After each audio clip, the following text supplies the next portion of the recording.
Are you somebody who's always wanted to do a sit-up but not be able to do the full sit-up, so elbows all the way to your knees because one, your feet either come off the ground, or two, you just can't lift yourself up? That's probably because you're doing the form incorrect. In this video, I'm going to show you step-by-step instructions of how to do the full sit-up correctly, so make sure you stay tuned. And if you want more videos like this, you know what to do. Make sure you hit the subscribe button and the notification button so you get notified every time I upload a new video. So your starting position for the sit-up, you want to be lying completely flat on the floor with a 90-degree bend in your knees, feet flat, and then making sure that your elbows are touching the floor with your hands by the side of your head. Then you're going to lift forward, engaging your core, crunching your abs, and also bringing your elbows forward. The reason why we're bringing the elbows forward is to really tense that midsection, so you'll be also tensing the chest, the abdominals, and also the obliques. And whilst doing that, you want to be putting your weight through your heels, keeping your feet flat, and also maintaining that 90-degree bend with your knees.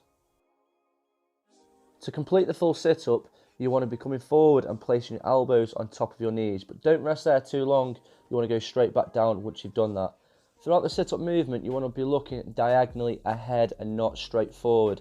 This will keep your chin up and stop you from blocking your airwaves, meaning that you'll be able to do a lot more sit-ups, or even that one sit-up which you've never been able to do.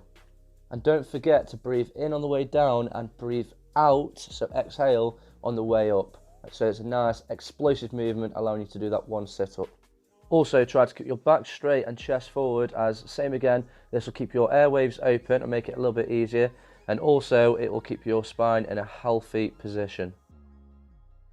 And when done right, it should look something like this. Give it a couple of weeks and you'll be smashing out sit-ups just like this, which is really going to work that core, chisel those abs, and get you ready for the summer. Here's a bonus tip if you've managed to watch the video all the way till the end. And this is just going to make the sit-up a lot easier if you're not quite there yet doing the full ones. And all you're going to do is sway your hands forward and then back towards your forehead, which will make it easier. Right, so I hope you found this video very useful for doing a full sit-up. And hopefully in the next couple of weeks, if you keep working on it, you can be able to do a full sit-up. If you can, make sure you comment below and let me know if you're able to do one. If you want to see any more exercise or workouts, let me know which ones you want to see in the comments box, and I'll be sure to upload those for you guys.